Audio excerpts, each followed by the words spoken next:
नमस्कार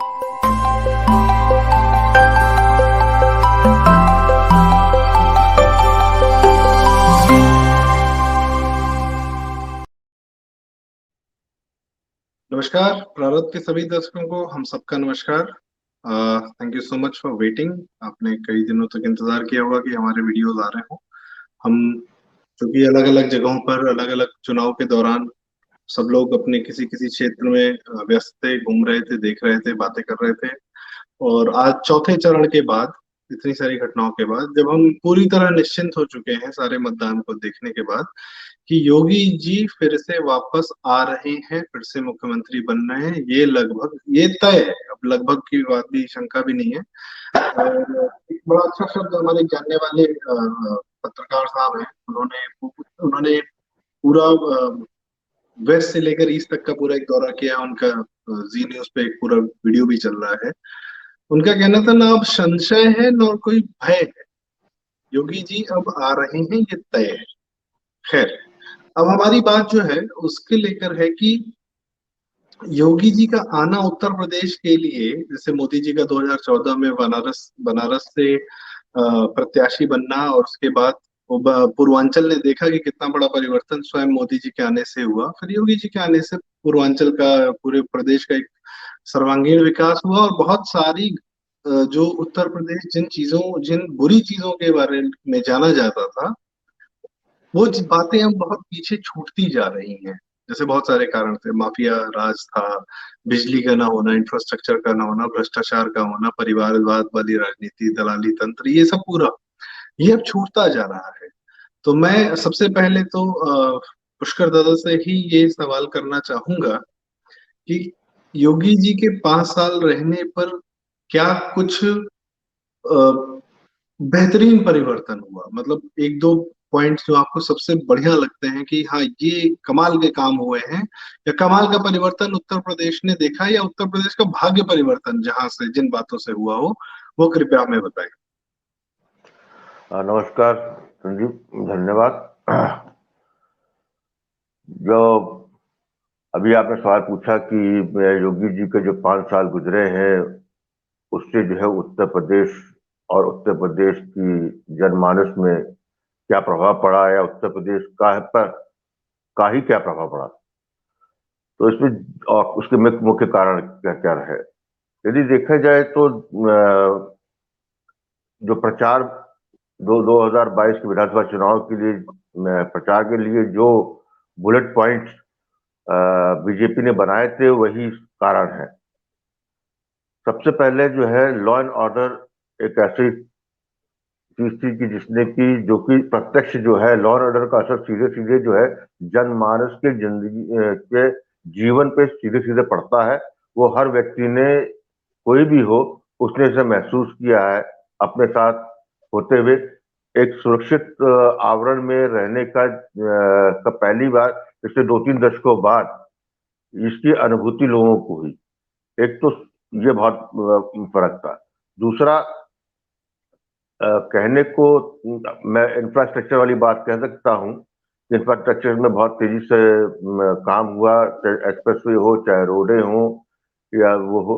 लेकिन वो केंद्र सरकार में मोदी जी का ही 2014 से इस पे लक्ष्य था, और उस लक्ष्य को जो है धरातल पर उतारने में 100% सफलता योगी आदित्यनाथ जी की मुख्यमंत्रित्व भूमिका में ही रही है। जी। तो तो वो और तीसरा जो है रहा बिजली का।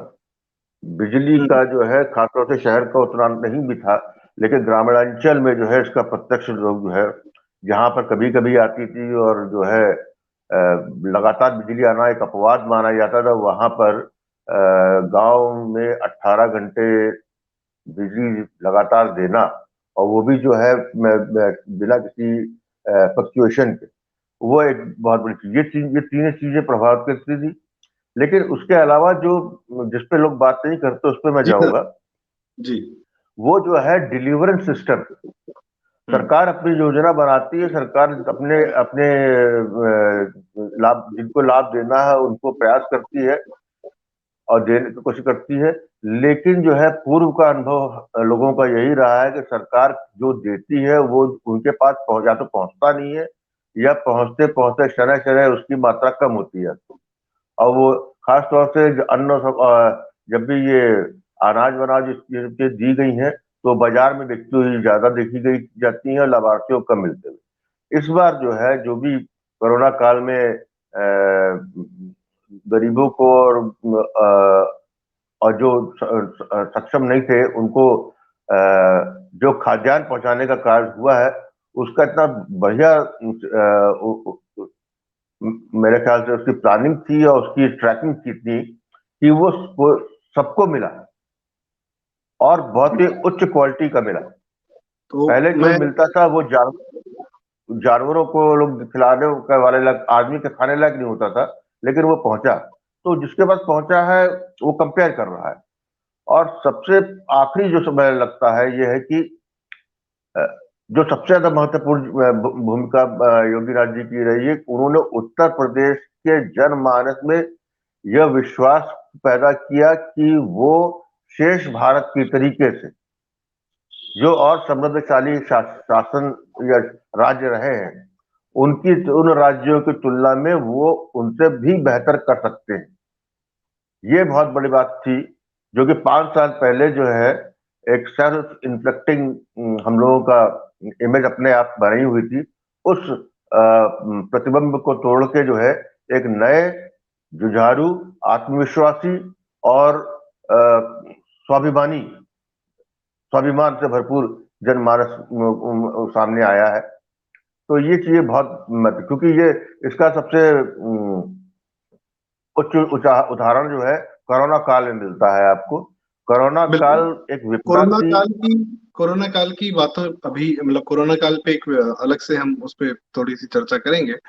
और आपकी मेन जो बातें हैं जाहिर सी बात है, लॉ एंड ऑर्डर, बिजली, डिलीवरी, और ये जो उत्तर प्रदेश का जो एक नया स्वाभिमान जग रहा है, एक उम्मीद भी जग रही है कि अब हम भी भारत देश में योगदान कर सकते हैं, करते ही रहे हैं हमेशा से, पर परसेप्शन वाइज एक बहुत सारी छवियां, एक बहुत सारे जो बुरी छवियां थी वो टूटी हैं। इसी बात को मैं कंटिन्यू करते हुए अवनीश सर से भी पूछना चाहूंगा। सर, आपकी भी संक्षेप में कृपया बताएं कि कौन सी पिछले 5 साल की आपको बातें बेहतरीन लगी, प्लस उसमें मैं आपसे ये जरूर जानना चाहूंगा कि आगे 5 साल में आप क्या देखते हैं कि क्या कुछ नया बदलने वाला है और क्या कुछ और बदलना चाहिए उत्तर प्रदेश में। धन्यवाद संदीप जी। आपको सुन के थोड़ा सा अजीब लगेगा कि मुझे आज की इस चर्चा का विषय कि क्या उत्तर प्रदेश अपने दुर्भाग्य को छोड़कर आगे बढ़ चुका है, मैं जरा इससे ना इत्तेफाकी रखता हूं। अच्छा। जी हाँ, ये कोट सही है, लेकिन उत्तर प्रदेश ने 2017 में ही अपने दुर्भाग्य को पीछे छोड़ दिया था और पिछले 5 साल की यात्रा उसने बिना किसी दुर्भाग्य के और दुर्भाग्य से बाहर आके जिया है उत्तर प्रदेश ने और जी रहा है। अब मैं जब ये कहता हूं कि मैं आपकी बात से नाइत्तेफाकी रखता हूं कि क्या उत्तर प्रदेश अब अपने दुर्भाग्य को पीछे छोड़ चुका है, 5 साल हो गया पीछे छोड़ते हुए, तब इस फैक्चुअल बात से हम सभी को परिचित होना चाहिए कि 2017 में जब उत्तर प्रदेश में भारतीय जनता पार्टी ने चुनाव लड़ा था विधानसभा का, उस समय योगी आदित्यनाथ जी कहीं से भी विधानसभा के चुनाव के फ्रेम में नहीं थे। न वो भाजपा के घोषित मुख्यमंत्री चेहरे थे, वो एक सांसद थे और मेरे गृह नगर गोरखपुर के सांसद थे। तो अब यहां आता है कि दुर्भाग्य कब पीछे छूटा। जब मैं ये दो बातें एक दूसरे के पैरेलल खड़ा करने का प्रयास करता हूं कि 5 साल पहले दुर्भाग्य छूट गया, तो 2017 का जब रिजल्ट आया और 3-4 दिन का उहापोह रहा कि कौन मुख्यमंत्री होगा, और चौथे या 5वें दिन ये तय हुआ रिजल्ट आने के बाद 2017 में कि योगी आदित्यनाथ जी महाराज, जो गोरखपुर के वर्तमान सांसद थे उस समय, वो मुख्यमंत्री के रूप में आ रहे हैं उत्तर प्रदेश में। दुर्भाग्य उत्तर प्रदेश का उस दिन से पीछे छूटा जब योग पथ पर बैठा एक व्यक्ति, एक संत, एक पीठाधीश्वर जब राजपथ की तरफ आया और तब उसने अपने आप को एक प्रशासक के तौर पे इवॉल्व किया इन 5 सालों में, और न सिर्फ इवॉल्व किया उन्होंने अपने प्रशासकीय क्षमता को प्रमाणित किया, और न सिर्फ प्रमाणित किया बल्कि केंद्र के विजन के साथ मिलकर उसको किस तरीके से इंप्लीमेंट किया। इस 5 सालों के इस सघन क्रियाशील रहने का सतत परिणाम है कि हम पिछले 5 सालों में ही उत्तर प्रदेश ने अपने दुर्भाग्य को पीछे छोड़ दिया है। अब आता हूं आपके सवाल के दूसरे हिस्से कि अगला 5 साल। दरअसल विषय ये होना चाहिए कि अगला 5 साल, दुर्भाग्य को छोड़े हुए उत्तर प्रदेश को 5 साल हो गया महाराज, अब तो अगला 5 साल कैपिटलाइज करने का है। और एक चीज आपको बता दूं, सड़क, नाली, खड़ंजा, बिजली, राशन, पानी, यह सरकार देती है। कोई कम देती है, कोई ज्यादा देती है। इसी देश के भूतपूर्व प्रधानमंत्री राजीव गांधी ने कहा था कि हम 1 रुपया भेजते हैं और 15 पैसे पहुंचते हैं। तो ये उनकी अक्षमता थी, उनके सिस्टम की अक्षमता थी। लेकिन जो पिछले 5 साल में दुर्भाग्य उत्तर प्रदेश का छूटा है, सड़क, नाली, खड़ंजा, पुल, पुलिया, बिजली, राशन के अलावा, वह था उत्तर प्रदेश के स्वाभिमान का, उस विश्वास का कि हम 24 करोड़ आबादी वाले प्रदेश हैं। अगर हम एक स्वतंत्र देश के रूप में होते, मैं आजादी नहीं मांग रहा हूं भारत से, उदाहरण दे रहा हूं कि अगर हम कहीं अलग स्वतंत्र देश होते उत्तर प्रदेश, तो 5वीं सबसे बड़ा आबादी वाला देश होता पूरे विश्व में। तो 24 करोड़ की बड़ी आबादी, विश्व के 5वें देश के बराबर की आबादी रखने वाले किसी प्रदेश का अगर स्वाभिमान उठा है, और वो स्वाभिमान किस जमीन पर उठा है? वह स्वाभिमान किसी कट्टरता की जमीन पर नहीं उठा है, वह स्वाभिमान किसी भाव की जमीन पर नहीं उठा है, वो उठा है उसी सड़क, नाली, खड़ंजा, पुल, पुलिया, सड़क, हाईवेज, एक्सप्रेसवेज, राशन, और इस सारे के बीच में, अरे उन 5 सालों में जरा 2 साल कोरोना का भी जोड़ लीजिए ना। उस कोरोना में तो योग पथ से राजपथ तक आया हुआ एक सन्यासी जब अपने राज धर्म को निभाकर इस तरह से 5 साल अपनी प्रजा, मैं प्रजा कह रहा हूं, यहाँ बहुत लोगों को अखर सकता है कि यहाँ राजा और प्रजा, जी हाँ, एक संत के लिए वो प्रजा है। और आज उत्तर प्रदेश का 24 करोड़ की आबादी उस एक प्रशासक संत के गोद में खेलते हुए, ऐसे ही नहीं आपको तमाम वीडियोस लहराते हुए मिल जा रहे हैं कि जान बचा लिया, भूखों मरने से बचा लिया। तो ये अपने आप में एक इतना बड़ा अचीवमेंट है जो फिजिकल डेवलपमेंट के साथ एक भाव आधारित डेवलपमेंट है, जिसकी सबसे ज्यादा जरूरत है। इस देश का नागरिक इतना कर्मठ है, इतना कर्मशील है, उत्तर प्रदेश का नागरिक इतना कर्मठ, इतना कर्मशील है कि वो किसी के दिए का खाने को इंतजार नहीं करता, वो अपने कर्म से कमाता है। और जी हाँ, साबित किया उत्तर प्रदेश।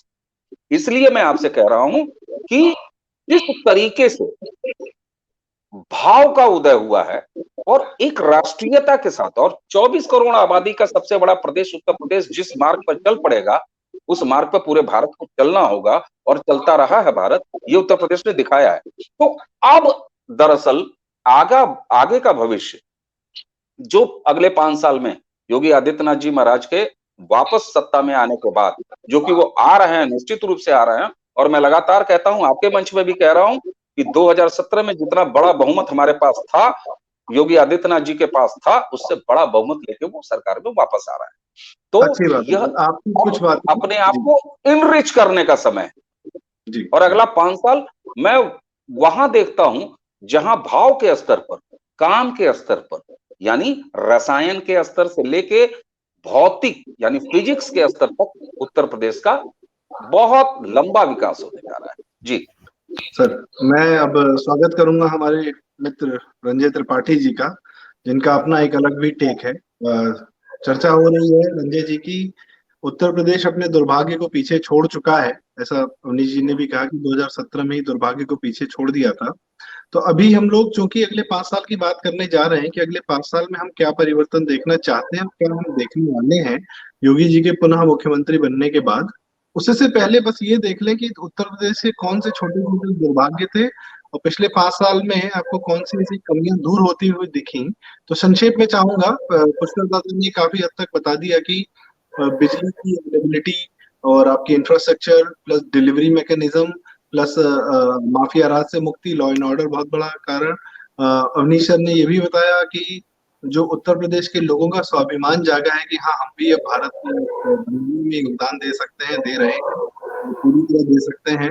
ये कुछ बहुत मेजर कारण हैं जिनके मरणों से बचा लिया, डिलीवरी मैकेनिज्म है। इनके अलावा आपको संक्षेप में क्या लगता है कि कुछ ऐसे दुर्भाग्य वाले जो उत्तर प्रदेश का चिपके हुए थे वो टूटे हैं योगी जी के मुख्यमंत्री होने के बाद से? और उसके बाद फिर हम पुष्कर दादा के पास फिर से जाएंगे कि अगले 5 साल में हम क्या देखते हैं और क्या होने वाला है। जी संजय भाई। सबको नमस्कार मेरा। देखिए, इस चुनाव में अगर हम लोग डिस्कशन करते हैं तो हमने कई चुनाव पीछे देखे हैं।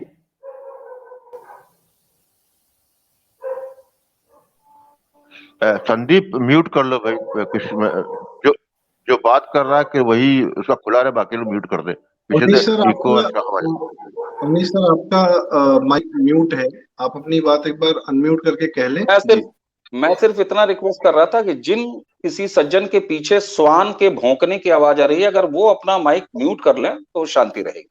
नहीं, वो ना तो रंजय सर के ही इससे आ रही है, कोई बात नहीं, कोई दिक्कत नहीं सर जी। अब कुछ कर नहीं सकता हूँ, सड़क पे जाके भगा नहीं सकता हूँ उनको, मैं क्या करूँ बाहर भौंक रहे हैं। उनको बनता है उनका भौंकना। हाँ, जब चलिए, तो हम लोग अगर इस चुनाव पे अगर हम लोग बात कर रहे हैं तो सबसे बड़ी चीज है इस चुनाव के अंदर में, अगर आपने देखा होगा तो 2-3 चीजें बड़ी इंपॉर्टेंट फैक्टर हुई हैं।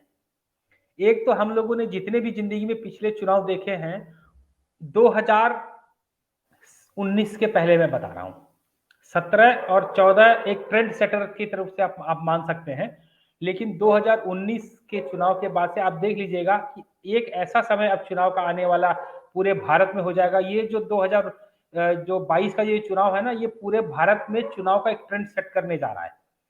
इसमें किसी भी तरह के पॉपुलिस्टिक प्रॉमिसेस को जनता सिरे से नकार देगी। आपको याद होगा कि 2019 के चुनाव में कांग्रेस पार्टी ने 72,000 रुपए देने का घोषणा किया था। 72,000 रुपए बहुत बड़ी रकम होती है। उस 72,000 रुपए को फुटबॉल पे जिस तरह से पैर ठोकर मारी जाती है, पूरे देश की जनता ने ठोकर मार करके उसको रसातल में पहुंचा दिया। उसी तरह से इस चुनाव में बहुत सारे लोगों ने पॉपुलिस्टिक लॉलीपॉप देने की कोशिश की, हम बिजली फ्री कर देंगे, ये कर देंगे, वो कर देंगे, लेकिन जनता ने कोई भी पॉपुलिस्टिक चीजों को हाथ में नहीं लिया है। तो आने वाले समय में 2022 का चुनाव पूरे भारत को ये ट्रेंड देने जा रहा है कि अगर आपने पॉपुलिस्टिक बोला कि हम ये कर देंगे, वो कर देंगे, जनता is not going to take this, पहली चीज। और यह एक ऐसा चुनाव हुआ है उत्तर प्रदेश का मेरी जानकारी में पहला, जिसमें किसी भी पार्टी को ये प्रॉमिस करने का मौका नहीं मिला कि हम आपको रोज 6 घंटा बिजली देंगे या रोज इतना बिजली देंगे। किसी भी पॉलिटिकल पार्टी को ये किसान को ये नहीं बोला गया कि हम आपको समय पे भुगतान कर देंगे। किसी ने भी पॉलिटिकल पार्टी ने अपने मुंह से ये आवाज निकाला कि खाद बीज की कमी को हम पूरा कर देंगे। किसी भी पॉलिटिकल पार्टी ने ये नहीं अपने मुंह से निकाला कि हम आपको फला चीज फ्री दे देंगे। और अगर किसी ने शुरुआत भी किया, वो पहले ही उसको जनता ने नकार दिया। जैसे फुटबॉल पे ठोकर मारते हैं ना, बॉल गायब हो जाती है झाड़ियों में, वैसे ही वो गायब हो गए वो मुद्दे। ये ट्रेंड सेट हो रहा है उत्तर प्रदेश में, जो कि इस भारत का सबसे बड़ा पॉपुलेशन सबसे राज्य है। और हमारे ख्याल से अगर काउंट किया जाए तो पूर्वोत्तर में को थोड़ा सा छोड़ दें और बंगाल बिहार को छोड़ दें तो शायद तीसरे नंबर पे जिस राज्य में सबसे गरीब जनता रहती है, उस देश की जनता ने इन पॉपुलिस्टिक और फ्री फोकट के कदमों को लात मार के भगा दिया। अब क्यों भगा दिया वो जाहिर है, हमारे ख्याल से हमारे से पहले स्पीकर्स ने बता दिया होगा कि यहाँ पे बिजली है, पानी है, सब चीजें जो सुरक्षा व्यवस्था सब चीज उपलब्ध है, इसलिए भगा दिया। इस चीजों का कोई मायने नहीं रखता इस चुनाव में। सही। और बहुत ही अच्छा टेक है आपका, बहुत ही अच्छा एंगल है इसको देखने का कि क्या हुआ वो तो दिख भी रहा है, क्या नहीं हो रहा है, और किसको कितनी चीजें गायब हो गई हैं आम परसेप्शन से और चुनावी लफाजी से। वो एक बहुत बढ़िया टेक है कि क्या हुआ वो तो दिखा, क्या नहीं हो रहा है वो भी एक बहुत बड़ा नजरिया है देखने का। पुष्कर दादा, मैं आपके पास वापस आ रहा हूँ। What about next 5 years? What is going to happen? What do you see? मैं आगे 5 साल क्या देख रहा हूं उससे पहले ये बताना चाहूंगा कि ये जो पिछले 5 साल थे, ये उपलब्धियों का जो हम लोग बात कर रहे हैं, बेसिकली उपलब्धियों का 5 वर्ष ना होके इसे मैं कहूंगा कि उत्तर प्रदेश में की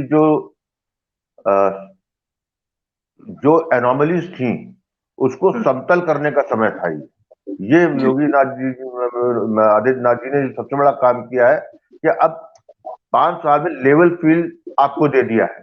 उन्होंने आपको बेसिक चीजें आपकी पूरी कर दी या उस रास्ते में है। तीसरा सबसे बड़ा उन्होंने आत्मविश्वास दे दिया है आपको, मेरे जो हम यहाँ के हैं जनमानस जो है उनको ये आत्मविश्वास दिया है कि आपके पास सब कुछ है। अब आपका ये नहीं है कि आप अपनी कर्मठता का जो है प्रदर्शन इसलिए नहीं कर पा रहे हैं क्योंकि सरकार आपकी कुछ नहीं कर पा रही। तो ये पहला, अभी अगला 5 साल जो है ये बूस्टर डोज का साल होगा। जो अभी तक हम लोगों ने देखा है उससे जो है अभी जो है बेसिक हमारा फ्लोरिंग कह सकते हैं इसको आप, वो हुई है। अब मैं 5 साल में ये महसूस कर रहा हूँ कि शायद इसके अंदर जो सबसे पिछली सब, देखिए कोई सरकार अपने आप में पूर्ण नहीं होती, कुछ ना कुछ रह ही जाता है, और जनता भी पूर्ण नहीं होती, वो रह जाता है। पिछले 5 साल में जो इस चुनाव में भी जब चुनाव में वोट पड़ रहे हैं उसमें भी देखा है कि सबसे ज्यादा दुखी वर्ग उत्तर प्रदेश में वो जो है उत्तर प्रदेश शासन के कर्मचारी। उनका दुख जो है वो सब जो है 10 मार्च में का इंतजार, जहां तक मैं जितना मैं जानता हूँ 80%, मैं बड़े उससे कह सकता हूँ कि 80% उत्तर प्रदेश शासन के कर्मचारी और अधिकारी जो है वो 10 मार्च को परिवर्तन देखने के लिए में छटपटा रहे हैं। वो एक जब खत्म हो जाएगी 10 मार्च के बाद, उसके बाद मैं देखता हूँ कि कार्यशैली, एक होती है शासन की कार्यशैली और एक होती है जिस उस प्रतिबद्धता उसके कर्मचारियों की शासक के प्रति, वो एक मैं परिवर्तन भाव देखता हूँ। मेरे ख्याल उसमें बड़ा काम होगा और वहां पे होगा। दूसरा मैं देख रहा हूं कि जो अभी तक जितने हम लोगों ने एमओयू गवर्नमेंट ऑफ यूपी ने साइन किए हैं या लोग आ रहे हैं, ये 5 साल भरभरा के आएंगे।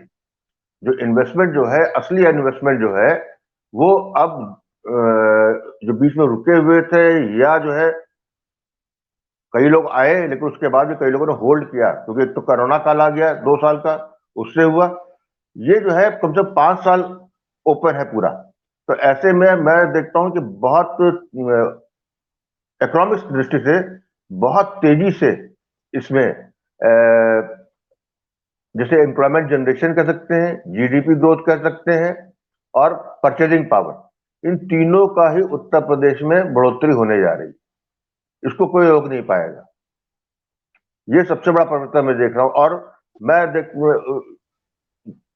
उत्तर प्रदेश को अगले 5 साल में मैं भारत के प्रथम 2 राज्यों को आर्थिक दृष्टि से बढ़ता हुआ देख रहा हूं। उस ग्रोथ के हिसाब से कह रहा हूं ये होगा इसके अंदर।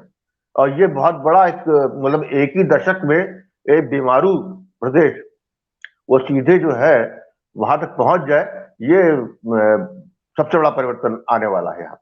इसके अलावा एक रंजन जी ने जो बात की थी उस पर मैं यहाँ पे बात करूं,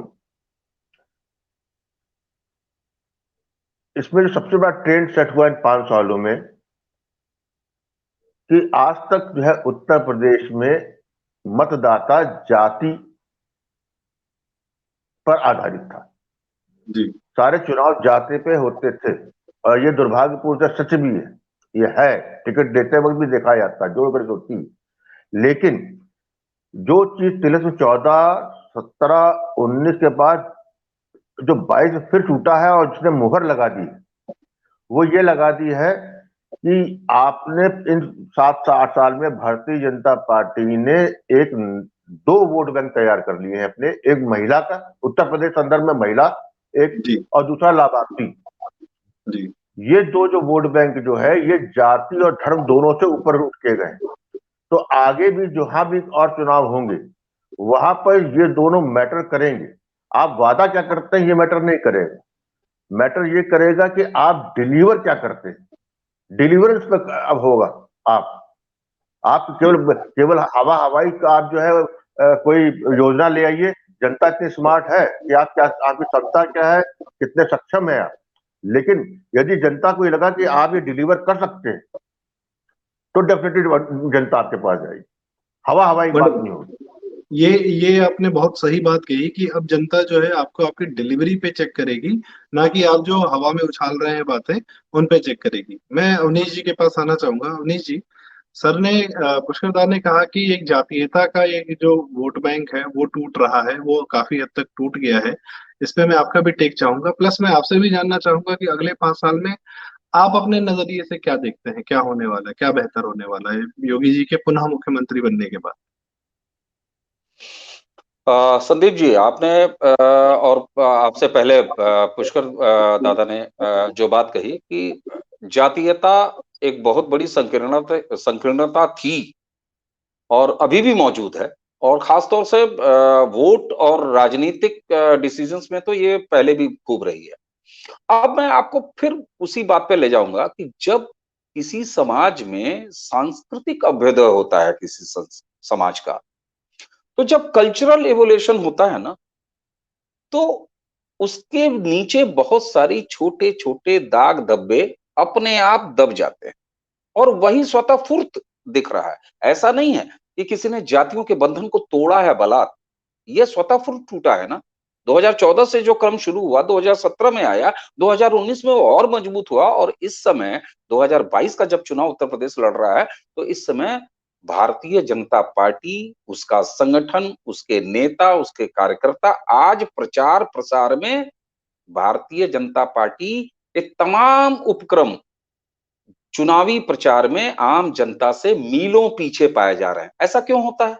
ऐसा विकास कार्यों के बदौलत ही सिर्फ नहीं होता है, ये जब सांस्कृतिक अभ्युदय होता है, तो इसलिए जातियों का जितना ज्यादा सांस्कृतिक अभ्युदय होता जाएगा, जो कि एक राष्ट्रीय और राष्ट्रवाद को लेकर चलने वाली पार्टी के साथ सांस्कृतिक अभ्युदय होगा, तो बहुत ज्यादा कहना नहीं है कि वो किस तरफ जाएगा, निश्चित ही सनातन परंपरा की तरफ जाएगा। और जब उस तरह का एक सांस्कृतिक उभार होगा, तो ये जितने छोटे छोटे जातियों के खांचे खूंचे हैं, ये अपने आप एक बड़ी दरी के नीचे टूटी चटाई अपने आप जिस तरह से ढक जाती है एक अच्छे मंच को सजाने के दौर में, ये वो प्रक्रिया है। अब आते हैं अगले 5 साल। अगला 5 साल मैं फिर वहीं जाऊंगा। विकास के काम तो इस सरकार की पहली प्राथमिकता है, और वो सरकारी बाबू करते हैं। राजनीतिक नेतृत्व दृष्टि देता है, और वो पिछले 5 साल में हमने देखा है। राजनीतिक दृष्टि देता हुए भी देखा है, उन कामों को इम्प्लीमेंट होते हुए भी देखा है, चाहे वो एक्सप्रेसवे का निर्माण हो, चाहे हर गली हर जगह बिजली पहुंचाने का काम हो, ये तमाम हुआ है।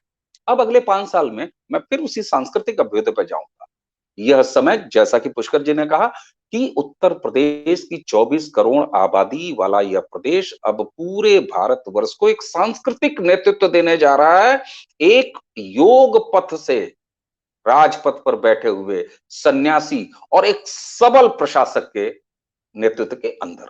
तो ये एक बहुत बड़ा परिवर्तन है, ये बहुत बड़ा परिवर्तन है, और निश्चित रूप से यह जिम्मेदारी नैतिक रूप से उत्तर प्रदेश को ही संभालनी थी, क्योंकि 24 करोड़ आबादी का प्रदेश है, सबसे बड़ा प्रदेश है। अगर सांस्कृतिक अभ्युदय भारत में होना है, यदि सनातन की पुनर्स्थापना और इसकी संरचना होनी है, तो यह काम उत्तर प्रदेश से ही होना था। और अगर उत्तर प्रदेश से होना था, तो निश्चित रूप से एक संत जो राज धर्म भी निभाना जानता है, जो योग धर्म भी निभाना जानता है, तो धर्म भी जानता है, कर्म भी जानता है, उसी के नेतृत्व में हो सकता है। तो मैं फिर वही कहूंगा कि सड़क नाली खड़ंजा ये काम तो होते रहेंगे। नेतृत्व अगर कुछ करने जा रहा है उत्तर प्रदेश, और उत्तर प्रदेश की 24 करोड़ आबादी और उसका राजनीतिक नेतृत्व यानी योगी आदित्यनाथ जी की सरकार, तो वह एक सांस्कृतिक अभ्युदय जो भारत का होगा, और वो वैश्विक स्तर तक जाएगा। वो ऑलरेडी इस 5 सालों में जा चुका है। इसका एनरिचमेंट होना है, इसका संवर्धन होना है। जी, ये आपने बहुत बड़ी बात की कि उत्तर प्रदेश एक सांस्कृतिक नेतृत्व भी करेगा भारत का। लोहिया जी से जब कभी पूछा गया, लोहिया जी ने लिखा भी है कि ये भारत को यदि जानना हो तो आप किन लोगों के माध्यम से जान सकते हैं, तो उन्होंने कहा था राम, शिव और कृष्ण, ये तीन जो है आत्मा है भारत की, और इन्हीं से आप सब कुछ जान सकते हैं भारत के बाद। जी कहिए सर। बिल्कुल। मैं आपने लोहिया जी का जिक्र छेड़ा। लोहिया जी के जितने भी मैं लोहिया जी के नाम पे चल रही पार्टियों को जिक्र भी नहीं करना चाहूंगा, लेकिन अगर कोई लोहिया और समाजवाद को समझना चाहता है तो मैं उसको 3 ही बातें कहता हूँ कि लोहिया जी के 3 निबंध पढ़ लो, राम, कृष्ण और शिव। बस। जिसने ये पढ़ लिया तो जी वो बिल्कुल है। और वो जो भी बात कहते हैं, आपने जो जिक्र छेड़ा, वो सांस्कृतिक राष्ट्रवाद को नेतृत्व देने की ही बात करते हैं उत्तर प्रदेश से। बिल्कुल, और वो उत्तर प्रदेश से ही है। ये उत्तर प्रदेश सदैव से रामकृष्ण और शिव जी की ही भूमि रही है, और इसमें कोई संदेह नहीं है। और इसके बाद संस्कृत, और ये एक राष्ट्र के लिए, एक उभरते राष्ट्र के लिए बहुत जरूरी है कि उसका कल्चरल बेस क्या है, उसकी अपनी सांस्कृतिक बेस क्या है, वो कहाँ से अपना एक सेंस ऑफ सुपीरियोरिटी पाएगा। सुपीरियोरिटी तो नहीं, मतलब एक सेल्फ कॉन्फिडेंस कहाँ से पाएगा। और इसलिए मैं रंजित त्रिपाठी जी से भी पूछना चाहता हूँ, क्योंकि इनका टेक्निकल एंगल ही, साइंटिस्ट हैं, टेक्निकल फील्ड में बहुत ज्यादा काम करते हैं, तमाम तरीके के उत्तर प्रदेश में टेक्निकली जो हो रहे हैं बदलाव, उन पे बहुत ज्यादा नजर रख रहे हैं।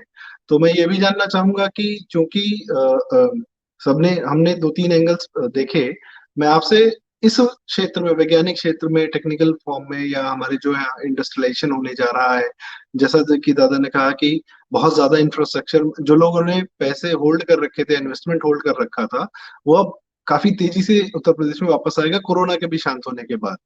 इसको आप कैसे देखते हैं रंजय जी, अगले 5 साल में how big UP is going to be, because Yogi ji का एक सिंगल मात्र मोटो है कि मुझे $1 ट्रिलियन इकोनॉमी उत्तर प्रदेश को बनाना है।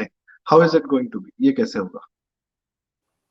जी, मैं इसको इस पे आऊं, इसके पहले मैं एक बहुत जरूरी बात बता देना चाहता हूं कि जो मैं एक्सपेक्ट कर रहा हूं कि उत्तर प्रदेश में जो लोग अभी तक इस चीज का इंतजार कर रहे हैं, शायद 10 मार्च तक इंतजार कर रहे हैं बदलाव का, जो कि होने वाला नहीं है, और हम लोग उसको आते हुए देख नहीं रहे हैं।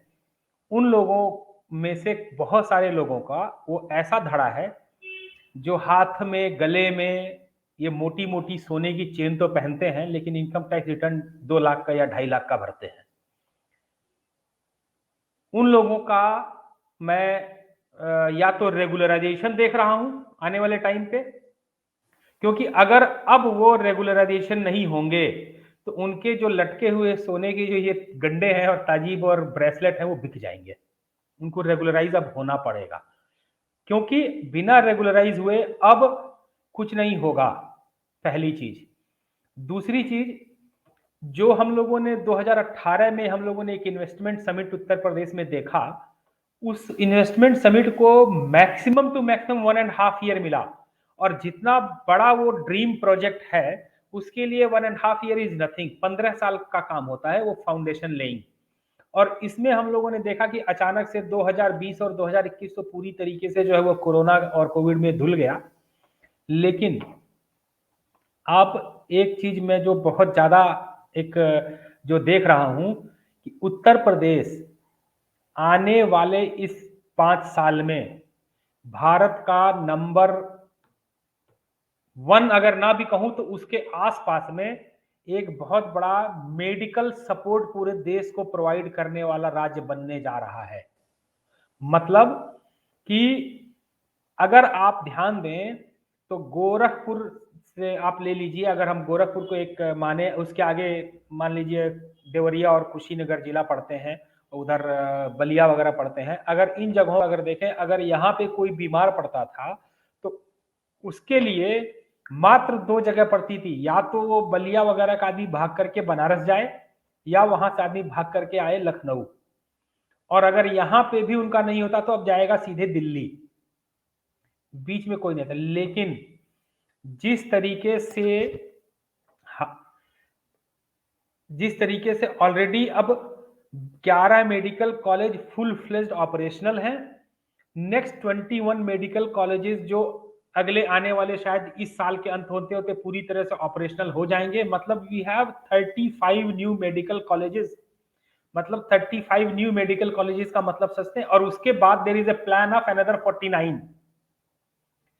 तो क्या होगा कि अगर मान लीजिए कि कोई कहीं पे बीमार पड़ता है किसी दूर के इलाके में, किसी जिले में, तो कुशीनगर जिले में या का जो तमकुही बॉर्डर पड़ता है या जो पडरौना बॉर्डर पड़ता है, वहां वाले को जस्ट अपने 5 किलोमीटर दूर एक वर्ल्ड क्लास मेडिकल कॉलेज की फैसिलिटी उसको वहीं पे मिलेगी, जहां पे अच्छे कंसल्टेंट, अच्छे डॉक्टर, आईसीयूज, हर तरह तरह की माइक्रोबायोलॉजी लैब, बायोसेफ्टी लैब, हर तरह की लैब्स मिल जाएंगी और वहीं पे ही उसका इलाज हो जाएगा।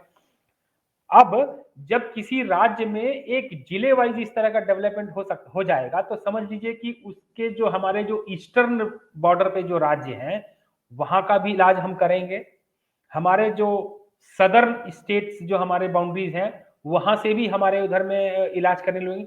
तो we are going to be देखिए, भारत जो है आज की डेट में मिडल ईस्ट या और कई अन्य कंट्रीज के लिए बहुत लो कॉस्ट मेडिकल फैसिलिटी देने वाला एक हब है। अब भारत के अंदर में उत्तर प्रदेश वो प्रोवाइड करने जा रहा है नेक्स्ट ईयर एंड, ये ईयर एंड होते होते, और उसके बाद में जो नया ट्रेंड, नई चीजें आ रही हैं, उसमें आप सोचिए कितना बड़ा मेडिकल एक फैसिलिटी वाला राज्य हमारा उत्तर प्रदेश बनने जा रहा है। ये तो मेडिकल में आ गया। दूसरा जो आप कह रहे हैं टेक्नोलॉजी के को लेकर के, तो अगर आप समझिए कि शायद इस पिछले साल सितंबर या अक्टूबर में लखनऊ में एक नई डीआरडीओ लैब की स्थापना की गई है, और जहां पे ब्रह्मोस, उसी के पास में ही एक ब्रह्मोस मिसाइल को मैन्युफैक्चरिंग के लिए फैसिलिटी बनाई गई है। तो कोई भी अगर इस टाइप का जब बड़ा यूनिट लगता है तो उसके आसपास में तमाम तरह की एंसिलरी यूनिट्स लगती हैं।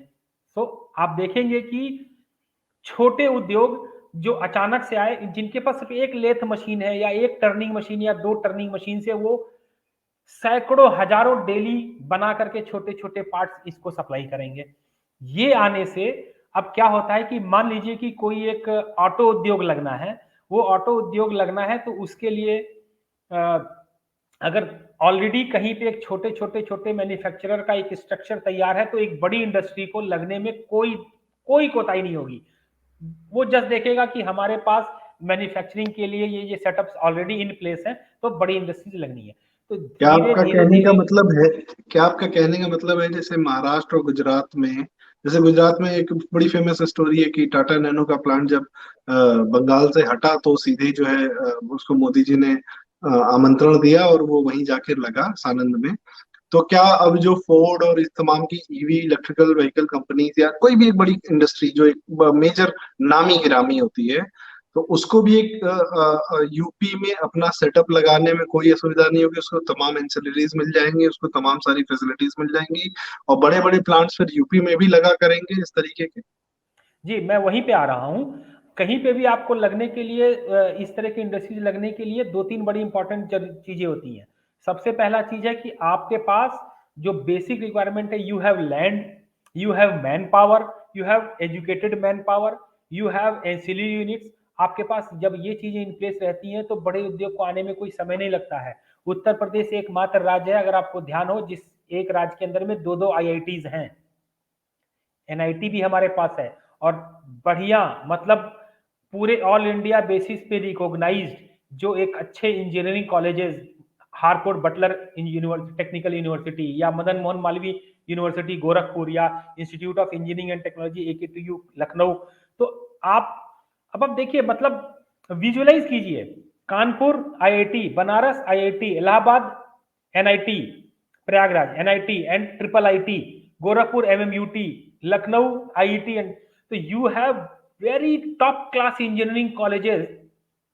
हर 2 जिले को छोड़ करके you have top class engineering colleges, जहां से एक टॉप क्लास के इंजीनियर पैदा हो रहे हैं। हर जिले में एक टॉप क्लास का मेडिकल कॉलेज है, जहां पे आपको अच्छे डॉक्टर्स मिल रहे हैं। तो क्या होता है कि आप देखेंगे, जब मान लीजिए कि, और अगर आपको ध्यान हो, तो मिड ऑफ 2021 उत्तर प्रदेश सरकार ने एक मेडिकल हब बनाया है। मेडिकल डेवलपमेंट हब बनाया है, जो मैं मेमोरी रिफ्रेश कर दूं लोगों को। इसमें क्या होगा कि ये सारी की सारी जो है ना आईआईटी कानपुर के देखरेख में बनाया जा रहा है। यहाँ पे क्या हो रहा है कि मान लीजिए कि कोई पर्टिकुलर लैब इक्विप, मान लीजिए इलेक्ट्रोड्स बनाने हैं ईसीजी मशीन्स के लिए, या कुछ चीजें बनानी है, तो उसके लिए आपको डेवलपमेंट करने के लिए एक पर्टिकुलर सेंटर चाहिए, पूरी फैसिलिटी चाहिए। ये सारी फैसिलिटी उत्तर प्रदेश में आईआईटी कानपुर की देखरेख में लग रही है। जमीन ऑलरेडी अलॉट किया जा चुका है। अब वहां पे क्या होगा कि एक इंजीनियर अगर कोई चीज बनाता है तो उसको टेस्ट करने के लिए, एक पर्टिकुलर कोई डिवाइस बनाया मेडिकल के लिए, तो उसको टेस्टिंग करने के लिए उसको मेडिकल कॉलेज चाहिए, मेडिकल फैसिलिटी चाहिए, हेल्थ सेंटर चाहिए, लैब चाहिए। ये सारी फैसिलिटीज आपको यहीं पे मिलेगी। तो हम अगर हेल्थ केयर की अगर मैं बात कर लेता हूं या इंजीनियरिंग की बात कर लेता हूं, तो हमारे पास ना सिर्फ एनसीली यूनिट सब धीरे धीरे तैयार होंगी, बल्कि हमारे पास ट्रेंड इंजीनियर्स होंगे, हमारे पास आर&डी सेंटर्स होंगे, और हमारे पास इंक्यूबेशन सेंटर्स होंगे। काफी सारी बहुत आपने बहुत बेहतरीन जानकारी दी। और इसमें मैं ये भी देख रहा था कि जितने इंस्टीट्यूट्स के आपने नाम बताए, मैं बहुत अच्छे से जानता हूँ उसमें पढ़े हुए लोगों को भी, दोस्तों को भी, कि सब पहले बाहर ही जाते थे काम करने, यहाँ रुकने की या यहाँ पे उनको इतने टेक्निकल अच्छे लोगों को कोई यहाँ पे काम वगैरह मिलने की बहुत ही कम गुंजाइश होती थी। खैर, एक बात इसमें और जोड़ूंगा कि रंजय भाई, जो आज जानकारियां आप दे रहे हैं, मेरे ख्याल से this requires a detailed talk about it, ताकि हमारे दर्शक, हमारी ऑडियंस जो है और जानकारी पा सकें कि अगले 5 साल में वो अपना जीवन और बेहतर कैसे बना सकते हैं तमाम इन जानकारियों के माध्यम से। और अब चूंकि हमारे पास समय बहुत कम है, तो मैं क्लोजिंग रिमार्क्स लेते हुए वापस पुष्कर दादा की तरफ आता हूँ। पुष्कर दादा, आपके क्लोजिंग रिमार्क्स संक्षेप में कि हम जो उत्तर प्रदेश में बैठे हैं, मैं अक्सर आप कहते भी रहते हैं कि ये परिवर्तन का काल है और इसके बहुत सारे बेहतरीन परिणाम हम भविष्य में देखेंगे।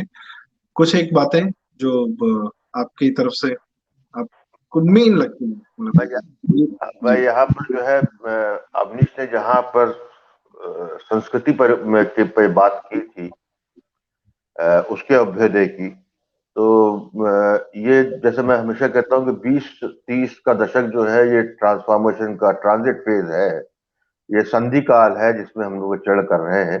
इससे बहुत कुछ होना है जिसमें कि कुछ जिसकी आप परिकल्पना कर सकते हैं, कुछ ऐसी होंगी जो आपकी परिकल्पना में नहीं होगा।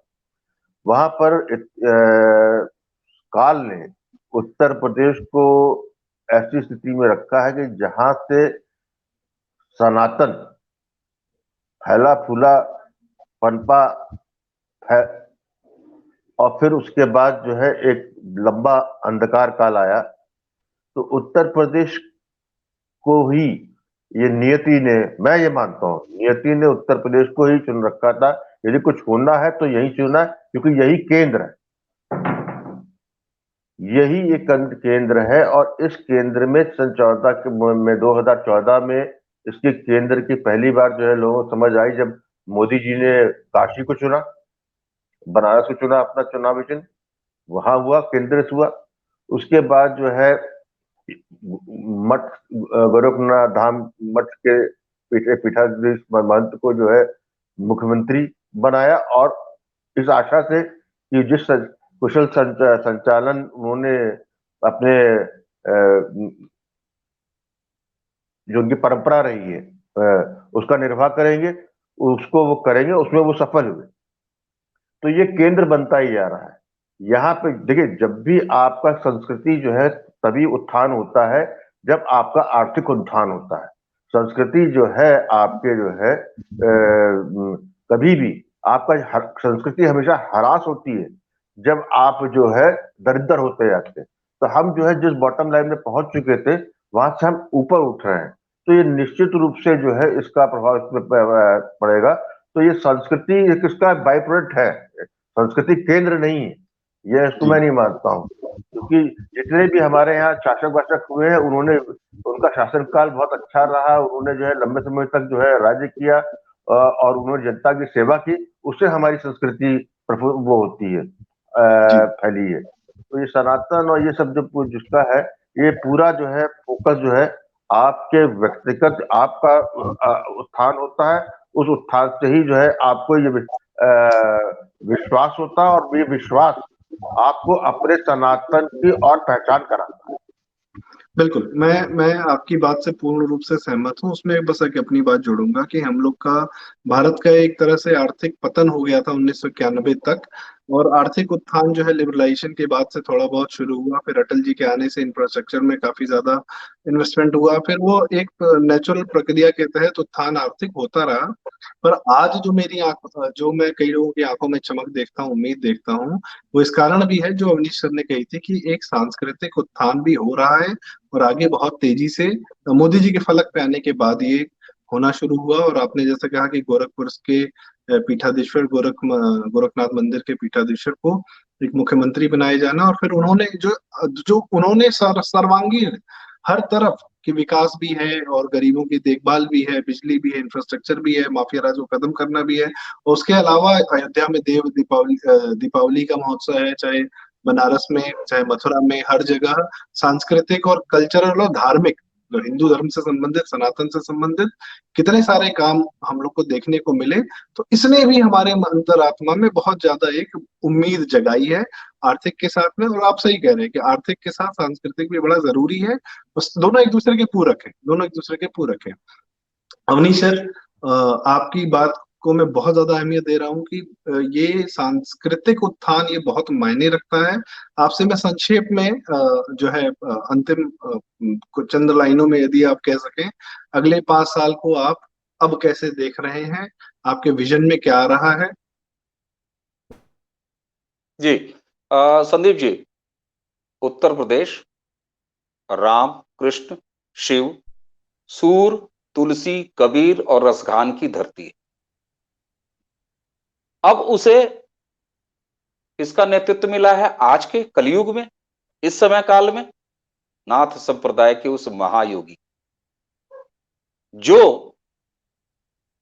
गोरखनाथ अपने गुरु मच्छिंद्रनाथ जी के पथभ्रष्ट होने की दशा में यह भी कह सकते हैं कि जाग मच्छिंदर गोरख आया। तो यही सांस्कृतिक राष्ट्रवाद जब पुनर्स्थापित हो रहा है और अगले 5 सालों में एक ऐसे सशक्त, सिर्फ राजनीतिक पुरुष ही नहीं, वह एक अच्छे प्रशासक हैं, एक अच्छे विकास पुरुष है, जो उन्होंने 5 साल में करके दिखा दिया है। और राम, कृष्ण, शिव, रहीम, तुलसी और कबीर की इस धरती को 24 करोड़ की आज की आबादी के साथ अगर भारत का राष्ट्रीय सांस्कृतिक नेतृत्व करने का अवसर मिला है, तो इसको उत्तर प्रदेश अगले 5 साल में किस स्तर तक फलीभूत करेगा। और मैं तो इस 5 साल के बाद इस योग पथ से राजपथ की यात्रा कहां तक देख रहा हूं, ईश्वर इसको, इसकी कल्पना को साकार करने का अवसर दे। मैं अगले 5 साल भारत को उत्तर प्रदेश से सांस्कृतिक नेतृत्व के साथ ही विकास और सर्व समाज के कल्याण का एक जो संत सनातन परंपरा है, वो जब एक प्रशासक के रूप में आता है तो किस तरह से फलीभूत करता है, इस रूप में देख रहा हूं। मैं इसको टाइम टेबल्स में नहीं गिना पाऊंगा, मैं काम की लिस्टों में नहीं गिना पाऊंगा। ये जो मिल रहा है वह उतना है कि जो भारत को कहां ले जाएगा। और मैंने फिर कहा कि मैं अगले 5 साल नहीं, मैं तो अगले न जाने कितने 5 साल, अब 5 साल कहना पड़ेगा, क्योंकि हमारे यहाँ लोकतांत्रिक जिस परंपरा को हमने अडॉप्ट किया है उसमें 5 साल का कैलेंडर है। तो ये यात्रा कहां तक जाएगी, मैं इसे सनातन की उस अद्भुत यात्रा की शुरुआत मान रहा हूं, जो कि 5 साल पहले शुरू हो चुकी है। अद्भुत, बहुत बढ़िया बात, बहुत ही बढ़िया बात। और मतलब आज मैं बताऊं, मैं अक्सर कई सारे पॉडकास्ट सुनता रहता हूं, लगातार सुनता रहता हूं, और मैं सच बता रहा हूं कि ये जो चर्चा आज मैं कर रहा हूं, इसको सुनना मुझे कितना अच्छा लग रहा है मैं बता नहीं सकता। कि इस पूरी चर्चा को सुनने पे मुझे लग रहा है कि कितने सारे पॉडकास्ट या कितने सारे चैनल्स या कितने सारे लोग अभी भी किन कई सारी बातों को छू भी नहीं पा रहे हैं, जो आप तीनों लोग के माध्यम से मुझे सुनने को, जानने को मिल रही है। इसी में मैं रंजय भाई से उनके भी क्लोजिंग रिमार्क्स लूंगा। रंजय भाई, आर्थिक हब, सांस्कृतिक hub, technological hub, complete package हो गया है क्या उत्तर प्रदेश फॉर एवरीबॉडी? मैं आने वाले टाइम पे उत्तर प्रदेश को एक भारत का बहुत अच्छा खासा मैन्युफैक्चरिंग हब के रूप में देखना देखना पसंद कर रहा हूं, और मैं जान रहा हूं बनेगा। और इस मैन्युफैक्चरिंग हब कोई जगह तभी बनता है जब वहाँ का R&D हब होता है, एजुकेशन हब होता है। तो ये एक इंटरलिंक्ड चेन है और इस कड़ी में मैं देख रहा हूँ कि आने वाले समय में हमारे उत्तर प्रदेश से इस पूरे भारत को एक एक सेक्टर मिलने वाला है जिसमें आपको पता लगे, क्योंकि मैं देख रहा हूं कि अब प्रदेश में जो विकास जो चल रही है वो एक सेंट्रलाइज ना होकर के जगह जगह पे चल रही है। कानपुर का एक अपना अलग इतिहास रहा है औद्योगिक, लखनऊ में एक अपना औद्योगिक इतिहास बनने को तैयारी है, बनारस और उसके आसपास में बनने को तैयारी है, प्रयागराज और उसके आसपास बनने को तैयारी है, गोरखपुर और उसके आसपास बनने को तैयारी है। अगर आप इधर जाएंगे तो बरेली और उसके आसपास में बनने को तैयारी है, और आप पश्चिम उत्तर प्रदेश में जाएंगे तो कई शहर तो ऐसे ही हैं जो औद्योगिक विकास की तरफ जाए हैं। तो मैं ये देख रहा हूं कि जो आने वाले समय में जो ये उत्तर प्रदेश एक भयमुक्त, एक सुरक्षित, एक बेसिक एमिनिटीज एंड इंफ्रास्ट्रक्चर युक्त जो राज्य होने जा रहा है, जो कि किसी भी राज्य के डेवलपमेंट के लिए एक सबसे बड़ा कंप्लीट पैकेज है, वो यहाँ से होने जा रहा है। और मैं इस 5 साल के बाद में हम लोग फिर से जब आज की चर्चा पे डिस्कशन करेंगे तो मैं आपको बता रहा हूँ कि we are going to have hundreds of good companies, good organisations जो लोगों को न सिर्फ जॉब देंगी बल्कि उत्तर भारत के अंदर में अच्छे अच्छे प्रोडक्ट लेकर के आएंगी। ये दिस इज अमेजिंग। मतलब ये सुन के इतना खुशी हो रही है, इतनी अच्छा लग रहा है और इतना कुछ करने का मन कर रहा है कि अब लग रहा है कि तैयारी कमर कस ली जाए और अपना भी जीवन बनाया जाए और बहुत सारे लोगों का जीवन भी साथ में बनाने की प्रक्रिया में हम निकल पड़े।